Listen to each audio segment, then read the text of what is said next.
convention de prestation du DECUC association Cyprès, c'est pour les murs extérieurs. Le montant s'élève à 65 076 € toute taxe. Après l'intérieur, on fait l'extérieur. Et donc là, la décision que vous attendez tous, c'est le marché public d'enlèvement et de transport de résidus végétaux au profit des personnes démunies de moyens de transport du 1er avril 2019 au 31 mars 2020. Le titulaire, c'est Veolia Normandie, donc qui a soumissionné pour la somme de 49 988 hors taxe, soit 134 986. Alors, concernant cette consultation, l'État a pris Veolia, le Touquet a pris Astradec et Merlimont a pris Astradec. Petite question, monsieur le maire, pourquoi c'est stipulé personne dépourvue de moyens de transport? Une formule qui nous magique pour... c'est une formule qui nous permet de... Non, mais c'est un service public ouvert à toute la population. Parce que normalement c'est de la compétence de la CA2. Non, mais ça j'avais compris, mais c'est le terme. Ouais, c'est pour trouver une faille. pour que ça passe au niveau de la survécu. S'il vous plaît, Oui. rappelez-moi, est-ce qu'on peut encore utiliser les anciens sacs disponibles? Oui, vous pouvez utiliser les anciens sacs jusqu'au 1er mai. Et après... Jusqu'au 1er mai impérativement, Ouais, mais après- après ils vont être souples. Mais, On va demander d'être souple. Bon, mais normalement, vous ne devez plus en avoir. Oh, j'en ai au moins. Pourquoi Pas de problème, monsieur le maire. C'est strictement illégal, monsieur. Je vous les rapporte demain matin. Mais vous me les rapportez. si Et les je sacs comprends. faits, on les prendra. Mais ils ont quand même été payés par les contribuables, ces sacs, donc c'est quand même normal qu'on puisse les utiliser jusqu'à épuisement. Ah non, non, non, vous avez eu ici, vous les rapportez ici. Et si on les voit devant votre maison, on saura d'où ils viennent. Je disais que si on les voyait devant votre maison, non. Oui, je disais, ils ont quand même ces sacs. Je voulais vous dire, j'en ai encore de la communauté de communes, donc vous voyez, ça remonte. Parce que je composte, donc du coup je les utilise pas beaucoup. Mais voilà, mais je les mettrai encore. Parce que ces sacs ont quand même été payés par les contribuables via la taxe d'enlèvement des ordures ménagères. Donc c'est normal qu'on puisse les utiliser jusqu'à épuisement. Non, mais bon, ils sont souples. Bon, je ne sais pas, au mois de juillet ou je pense qu'il arrivera un moment où. Disons que le mois de mai, c'est sûr. Le mois Sinon, de... moi je viens vous les ramener et vous me les échangez contre des nouveaux sacs. Ah non, non, non. Ah non. Ils ont été payés. On Hein. va changer contre quelque chose. Un baril d'arrière. Payé.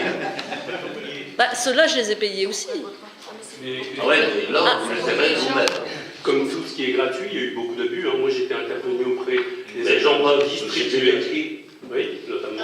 J'étais intervenu auprès des agents qui distribuaient les sacs en leur demandant de faire un relevé informatique parce qu'il y a des gens qui venaient en chercher toutes les semaines.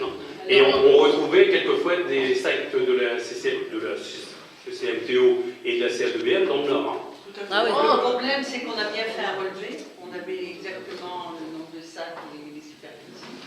Mais l'ordinateur a planté. Donc, évidemment, malheureusement, on a Mais regardez, par exemple, moi je composte, donc j'utilise mes sacs que 2-3 fois par an, donc il m'en reste encore de l'ancien. Bah, on me les a donnés, je ne savais pas, voilà. Mais je trouve normal quand même qu'on puisse juste les utiliser. Sur le fait qu'il faut de la souplesse dans ceux qu'on en Mais j'en ai juste pas les rechercher, il faut aller en chercher une fois. Il reste combien de palettes? Je vais refaire mon jardin. Qui concerne la posée par écrit, ça concerne les composteurs. On a vu que le premier jour, ça a Il y a eu été... 150 composteurs qui ont été délivrés à la station d'épuration le premier jour. Ouais, le premier jour à S'ils midi, viennent à c'était Saint-Just pour fini. venir chez nous. Donc il y a un délai pas de peine. Oui, alors donc moi j'ai eu une réponse venant de la CA2BM indiquant qu'il y aurait un réapprovisionnement D'ici à partir du 23 au 26, nouvelle distribution, pour les gens qui sont sur une liste d'attente. Alors c'est quoi cette liste d'attente? Est-ce qu'il faut venir en mairie s'inscrire ou est-ce qu'il faut s'inscrire auprès de la CA2BM? Non, non, la liste d'attente est à la station d'épuration. Donc il faut aller au CIVOM pour s'inscrire. Ex-Civon, monsieur. Oui, non mais... On a des habitudes difficiles à faire. Local de la comité d'agglomération. Oui, bon, peu importe, hein, c'est toujours Ah, au même endroit. On a bien remarqué cela cette semaine. Bon, je j'utiliserai plus Sivom, sauf en cas d'erreur. Donc il faut aller là-bas. Donc c'est une information que l'on peut faire passer aux gens. Ça. Bien sûr. Bien sûr.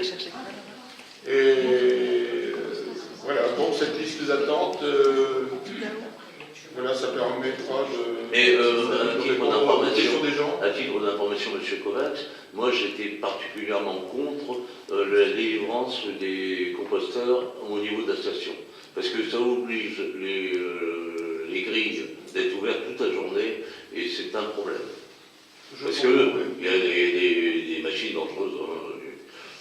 Bon, non, mais vous avez raison, c'est une installation quand même, je ne sais pas si elle est classée, mais si, elle est classée.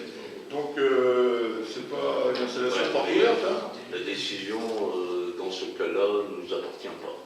Il peut y avoir d'autres endroits. Mais oui, il y a un endroit,